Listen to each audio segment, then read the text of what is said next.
right, so in this video, I'm going to talk about the Pallof Press and some progressions, some really fun progressions you can do with this exercise. Thanks, Mr. Pallof, whoever it was that came up with this. This is a really great core exercise and so many different ways to utilize this for core strengthening.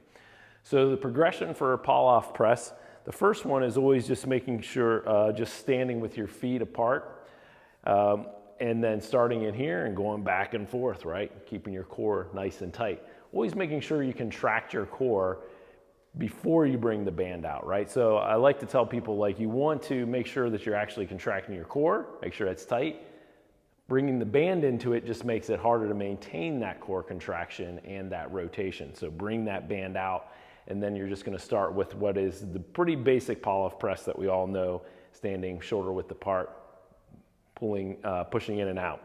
The next way to progress this would be then to do a little bit of a staggered stance, right? Or split stance here in this position. This adds a little bit more complexity to it. And then you can do it on either side, and that changes how you'll feel it. The third progression of this would be to be back to this normal stance, push out, and then go overhead, and then back down. So push out, overhead, and then back down.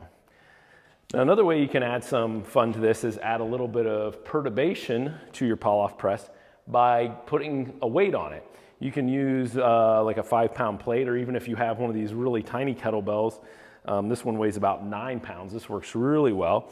Put that on the band, get back to this stance, and then what you're gonna do is you're gonna add like a quick movement, right? And then hold, back. Quick movement, out, hold, back. The weight obviously is trying to pull me out of that contraction.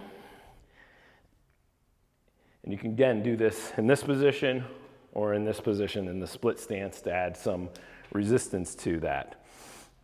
The last thing you can do with this is add a little bit of movement, quicker movements and some up and down movement with what your legs are doing.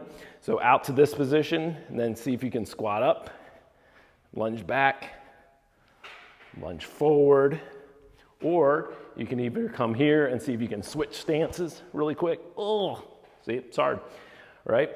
Back to this, switch, right? And try to hold that position while you move the legs really quick. So those are some fun progressions for the Pallof press. It's, I don't know, you're really limitless as to what you can do with this. There's a lot of different cool things, but those are some of my favorites. So if you love doing the Pallof press like I do, give those a try.